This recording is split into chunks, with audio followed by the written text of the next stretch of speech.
저희 오늘은 누가복음 19장인데요. 우리 19장에서는 삭개오하고 특별히 또 예수님의 마지막 여리고로 입성하시는 내 왕이 임하시나니 그 예수님이 왕으로서 입성하시는 예수님의 모습에 대해서 좀 함께 살펴보고 또 그 안에서의 우리의 예수님의 모습과 또 저희의 모습을 좀 바라보는 시간이 되었으면 좋겠습니다.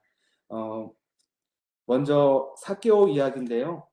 누가복음 19장에는 이렇게 시작합니다. 예수께서 여리고로 들어가시더라. 삭개오라 이름하는 자가 있으니 세리장이요 또한 부자라.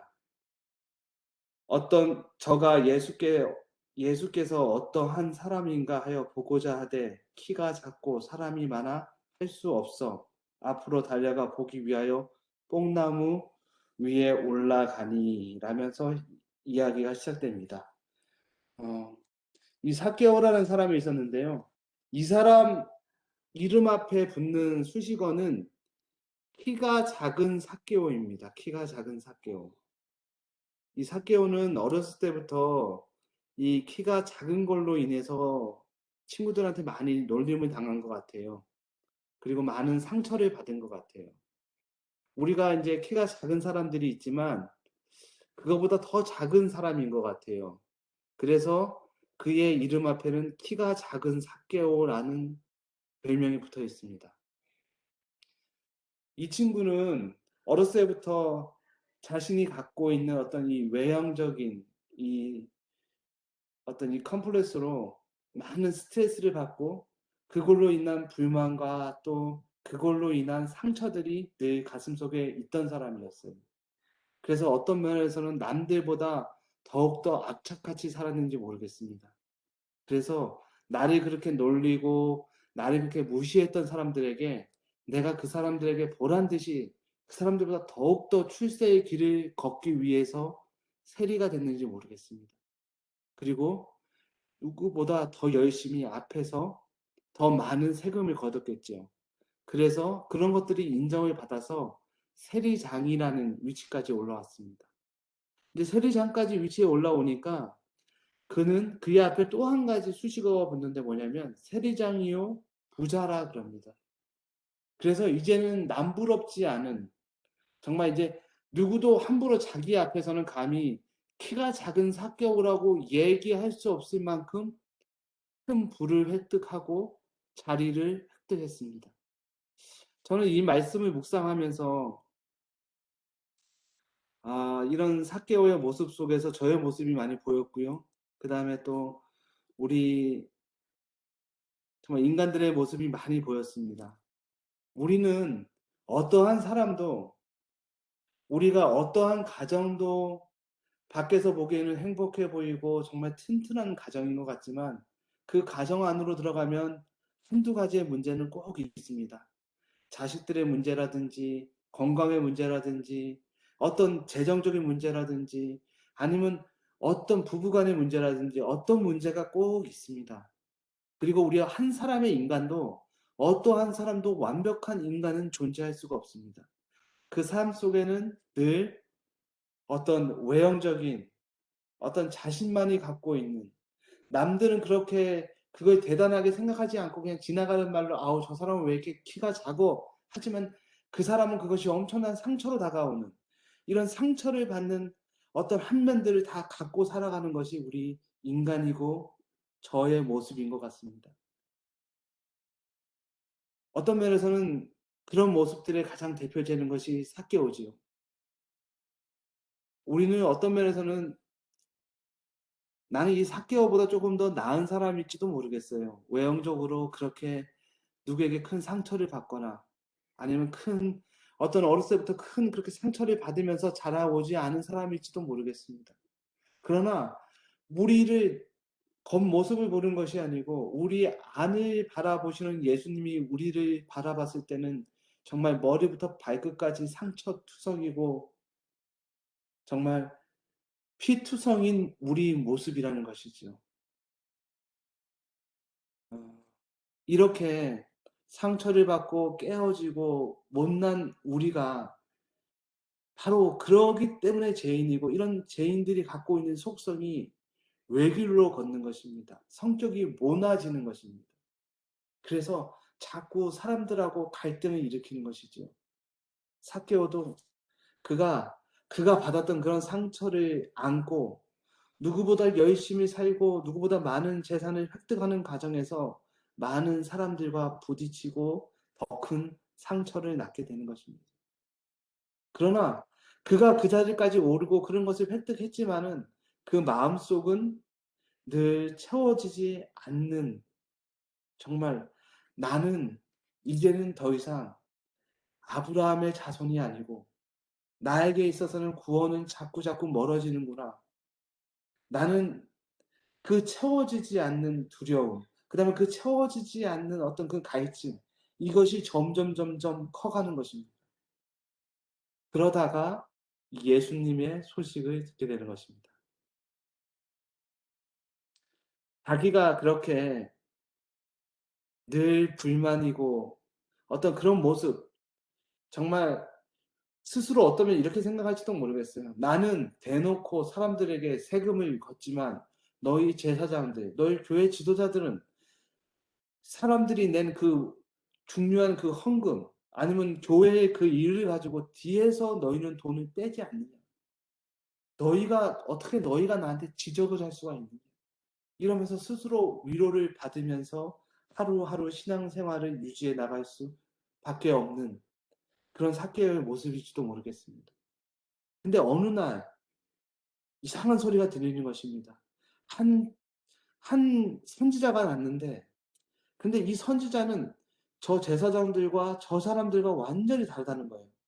왜냐하면 이 선지자는 이 우리 같은 이 세리, 그 다음에 창녀, 그 다음에 가난한 자들, 그 다음에 아픈 자들, 이런 자들과 어울리고 그 사람들과 친구가 된다는 것입니다.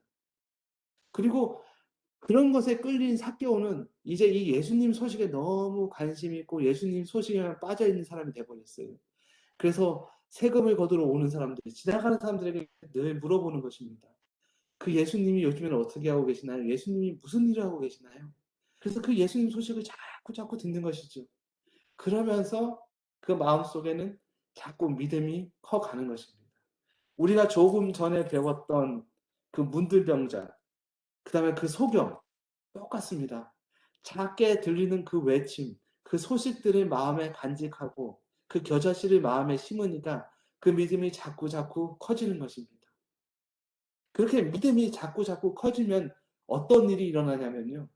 그 사람 마음속에 가난하고 갈급하는 심령이 자꾸 커지는 것입니다. 그의 간절한 소망이 내가 죽기 전에 예수님을 한 번만 봤으면, 내가 예수님을 한 번만 만나봤으면 하는 소원이 자꾸 커지는 것입니다.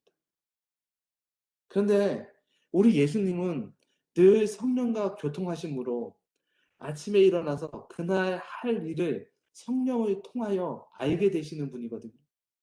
그런 예수님이 아침에 일어나서 기도를 하고 성령께 자신의 갈 길을 구하는데, 이제는 마지막, 지금 이 길은 예수님께서 죽으러 가는 길이십니다. 마지막 6월절에 어린 양이 되기 위하여 다시 지금 예루살렘으로 올라가고 있는 길이에요.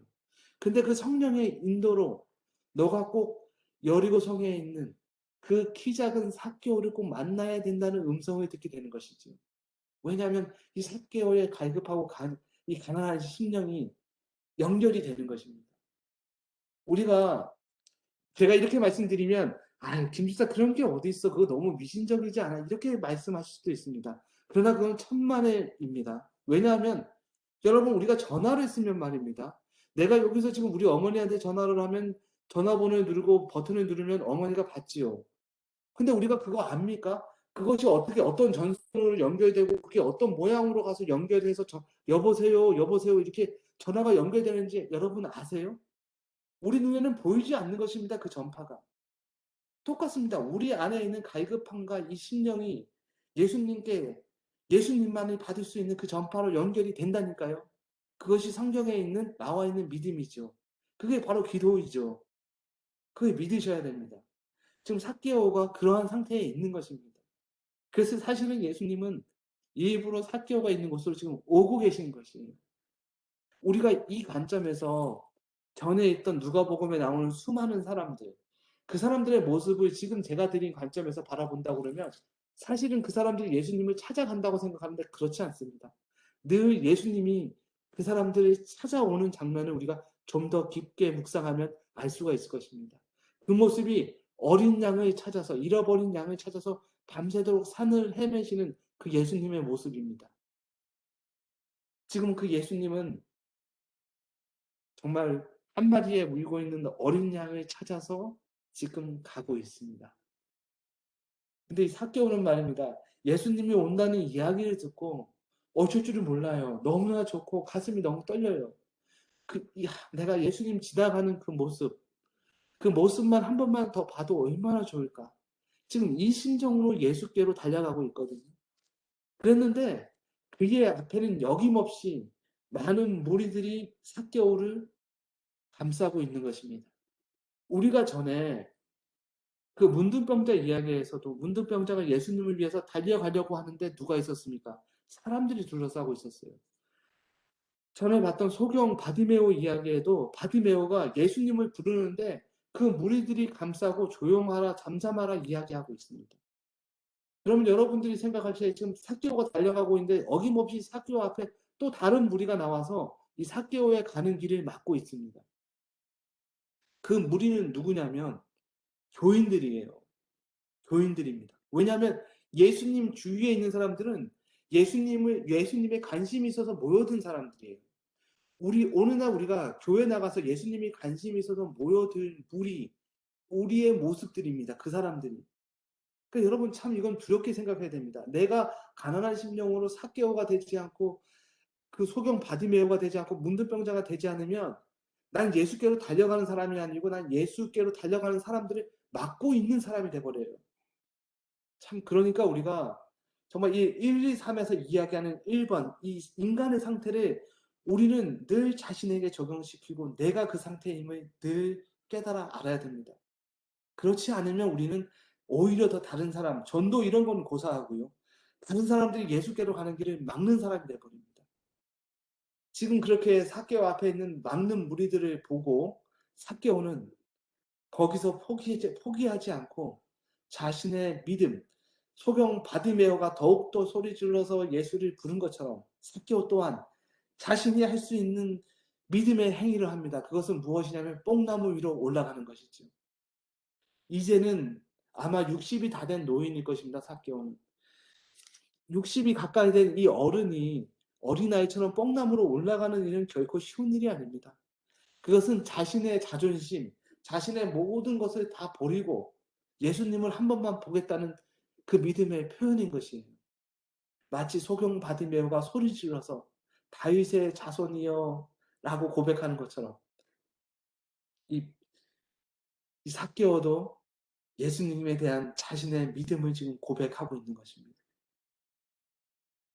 예수님께서는 그것을 다 아시죠. 그래서 그 뽕나무 밑에 내려오셔서 서셔서 삭개오를 보시고 삭개오야 내려오라 얘기하는 것입니다.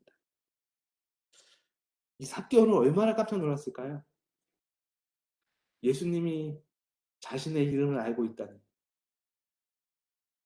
저는 이 장면을 묵상하면서 이 장면이야말로 그리스도인들이 누릴 수 있는 가장 큰 기쁨을 느끼게 하는 장면이구나라고 생각을 했습니다. 우리도 그러한 마음으로 예수를 찾고 예수님을 바라볼 때 언젠가는 예수님이 우리 각자의 이름을 불러주는 날이 올 것입니다. 그날은 얼마나 기쁠까요? 우리가 아마 그날을 바라보고 우리의 신앙생활에 유일한 목적이 있다면 예수님께서 나의 이름을 불러주시는 그날은 아마 아무도 알 수 없는 엄청난 환희와 기쁨과 정말 내 세포 하나하나가 살아나는 어떤 그런 기쁨을 맛보는 날이 될 것입니다. 지금 삭개오는 지금 그런 순간입니다. 예수님께서 삭개오의 이름을 부를 때 삭개오는 정말 구름 위를 나는 듯한 기분일 것입니다.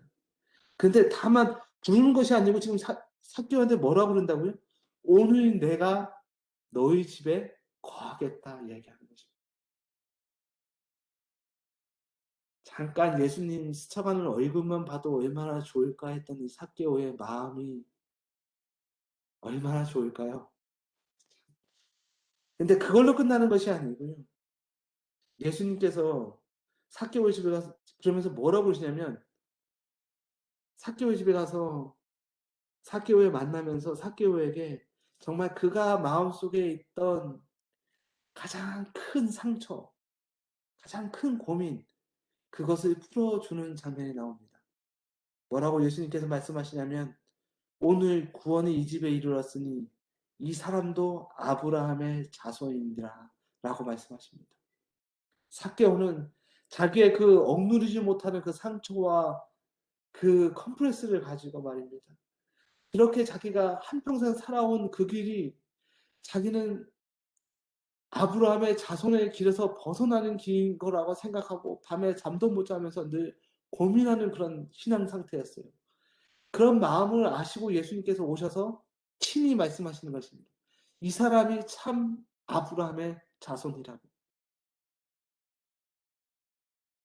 삭개오는 영적으로 완전히 회복되는 단계에 지금 들어서는 것이죠.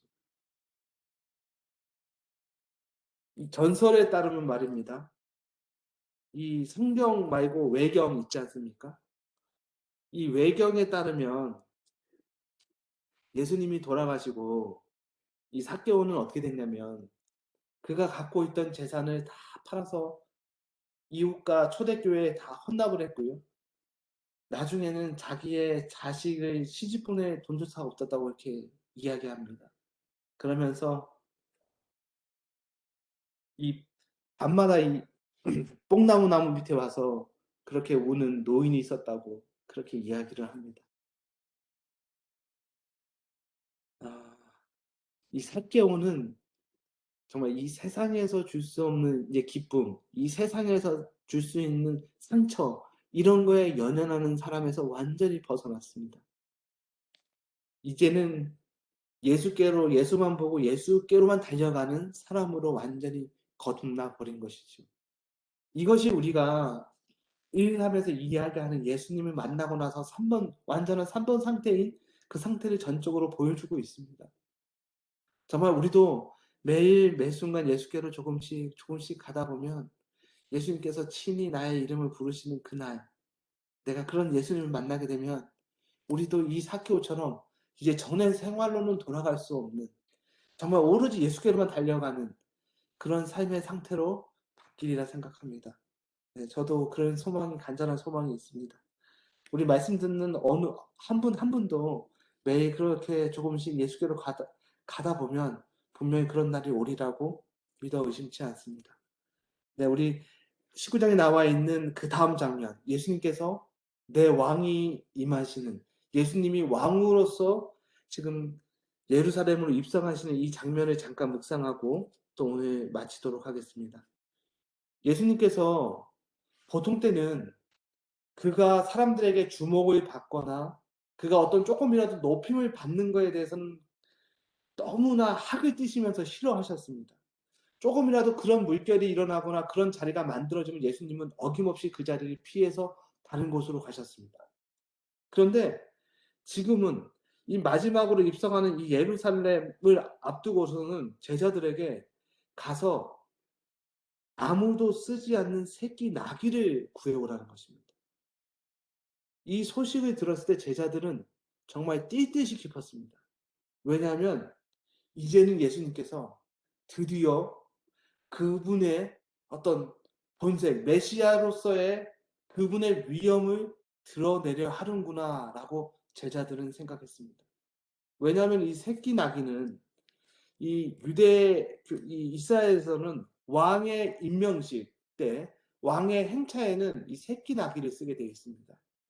왜냐하면 그것은 이 말을 타면은 너무나 이렇게 어떤 내려다보니까 이 겸손해지라고 이 법으로 왕들은 새끼 나귀를 타고 그렇게 타게끔 그렇게 되어 있습니다. 그래서 이 새끼 나귀를 타고 이렇게 행렬을 해서 온다는 것은 이 대관식, 이 왕의 이 행차라고 누구나 다 생각할 수 있는 그 당시의 문화였습니다. 그 얘기를 듣자마자 이 제자들은 너무 마음이 이제 들뜨는 거지. 드디어 우리 예수님이 왕으로 임하시는구나. 왕으로 임하시는구나. 그렇다면 나도 조금이라도 무슨 한 자리를 할 수 있겠지. 이제 나도 이렇게 서러움 받던 것에서 벗어나서 이제 어떤 그런 상상과 그런 어떤 기쁨에 젖어서 나귀를 구하러 가는 것입니다. 가면서 한두 사람에게 이야기를 하는 것입니다. 드디어 우리 예수님이 나귀를 타신다고. 우리 예수님이 나귀를 타신다고. 이 얘기가 삽시간에 번져나가는 것입니다. 그래서 엄청난 무리가 모여드는 것이에요. 그래서 많은 사람들이 자신의 겉옷을 벗어서 예수님 가시는 곳 위에 깔고 종려나무를 흔들면서 호산나를 부르면서 찬양을 하는 것입니다. 그리고 더 사람들의 이목을 끄는 것은 그 나귀의 그 나귀줄을 잡고 끄는 사람이 누구냐였냐면 나사로였습니다. 죽었다가 다시 살아나는 나사로.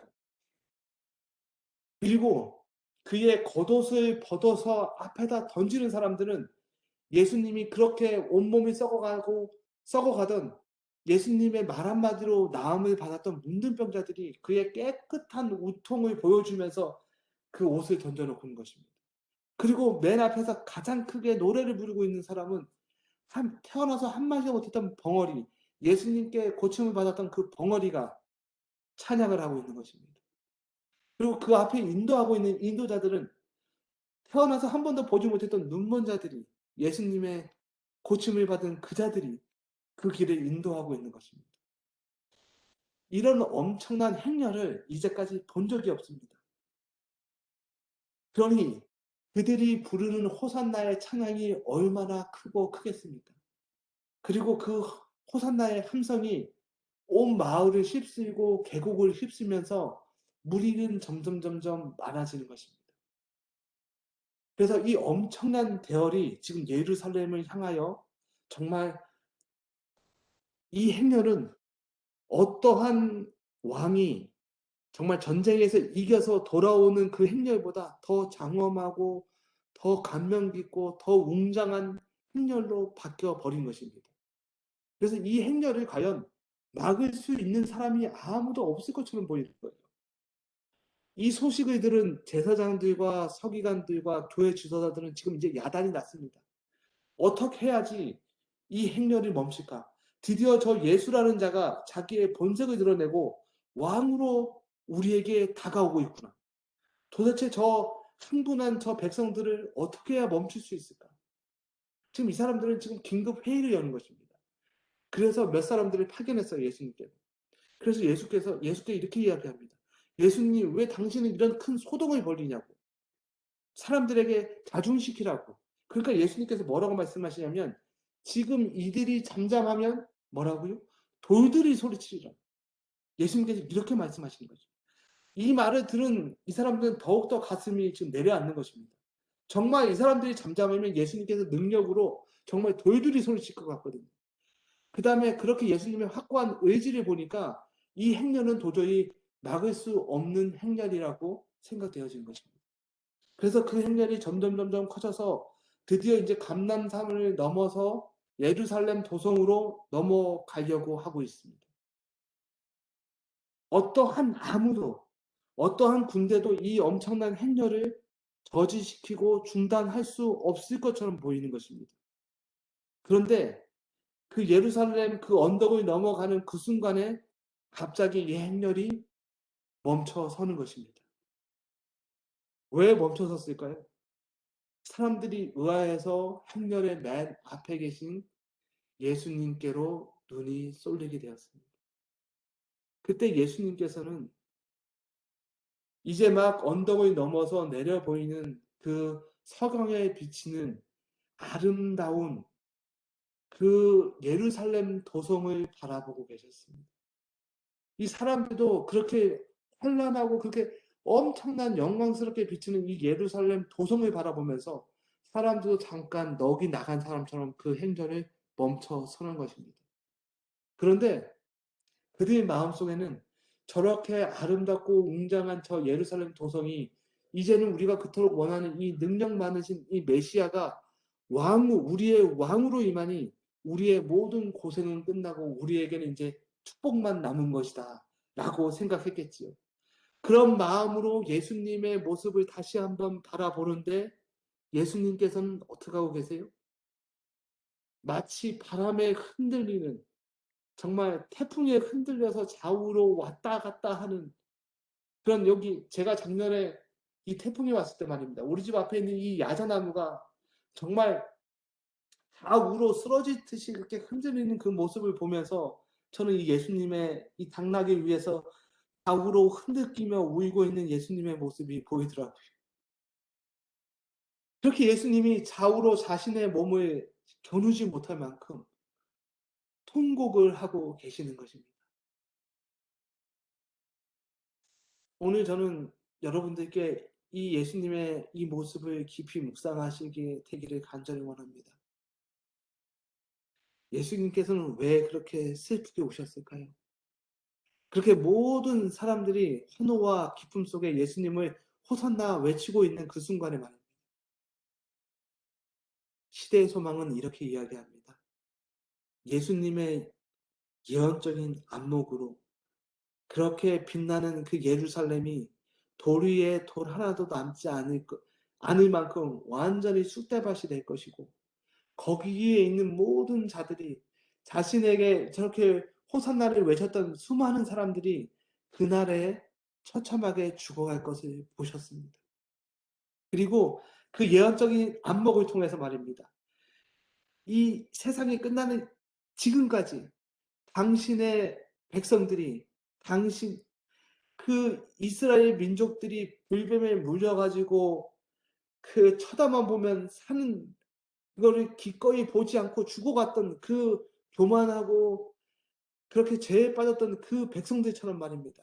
끝까지 예수님을 시인하지 않고 예수님을 믿지 않고 정말 처참하게 죄악 속에서 죽어갈 그 사람들의 영혼을 보고 예수님께서는 그렇게 통곡하셨다 이야기하고 있습니다. 그러니까 예수님께서 그렇게 통곡하시는 그 모습 속에 저의 모습이 있는 것이죠. 여러분의 모습이 있고요. 우리 예수님께서는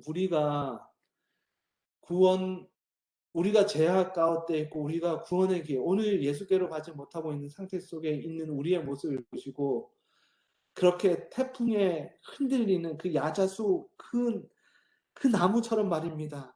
그렇게 울부짖고 그렇게 통곡하시는 모습으로 울고 계시다니까요. 아, 우리 예수님의 모습, 우리 예수님의 사랑이 이렇습니다.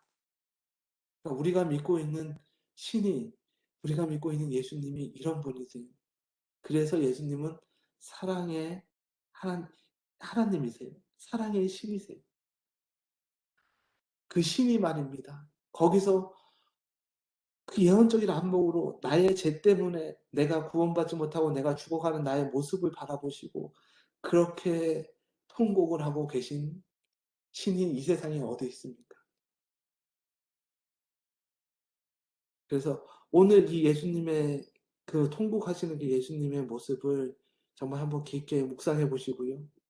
또 지나다니시다가 또 이렇게 운동하시다가 바람에 심하게 흔들리는 그 나무를 보시면서 정말 그 작은 당나귀 위에서, 그 나귀 위에서 좌우로 흔들리는 그 예수님의 그 통곡의 모습을 한번 떠올려 보시기를 바라겠습니다. 그래서 이런 예수님의 모습이 우리 마음속에 와서 박히는 것, 그것이, 그런 순간이 우리 마음속에 작은 겨자씨를 심는 순간입니다. 그래서 그렇게 생각하시고요. 우리 이런 예수님을 인해서 우리가 깊이 묵상하시고 이런 예수님의 사랑을 인해서 정말 우리가 하루하루 기쁨 속에서 살아갈 수 있는 저와 여러분이 되시기를 간절히 원하면서 말씀을 마치겠습니다. 예, 감사합니다.